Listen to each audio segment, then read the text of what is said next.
السلام علیکم ورحمۃ اللہ وبرکاتہ۔ ناظرین، استقبال ہے آپ کا ہمارے یوٹیوب چینل پر۔ تو دوستو، آج میں آپ حضرات کے لیے پھر ایک نیا سبق لے کر کے حاضر ہوا ہوں۔ تو آج کے ہمارے سبق کا موضوع ہے مہلت زندگی کا عجیب واقعہ۔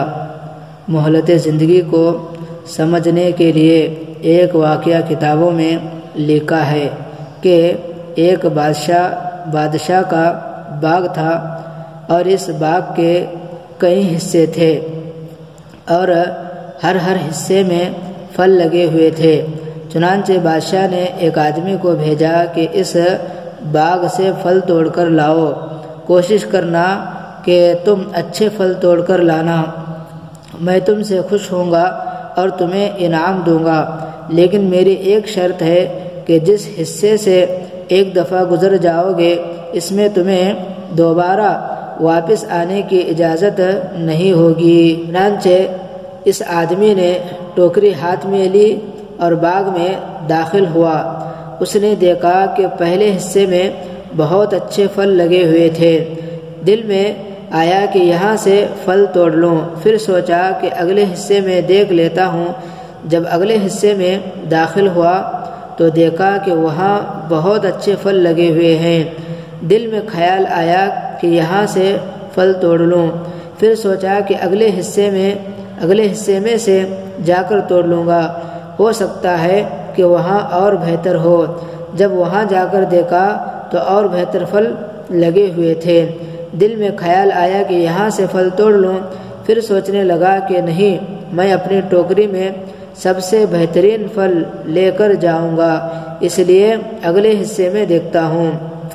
جب اگلے حصے میں گیا دیکھتا ہے کہ وہاں پر بہت ہی بہترین پھل لگے ہوئے ہیں۔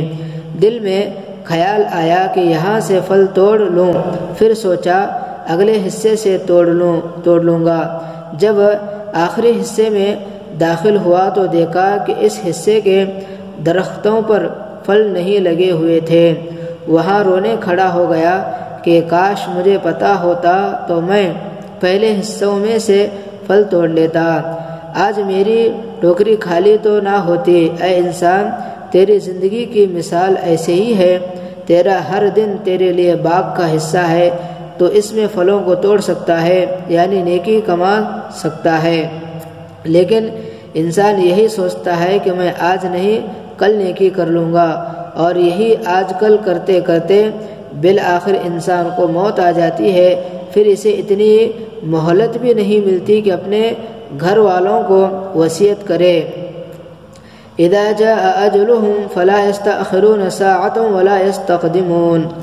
موت آ جاتی ہے تو نہ ایک لمحہ آگے نہ ایک لمحہ پیچھے ہوتی ہے، بس انسان کو اپنے وقت پر جانا ہوتا ہے۔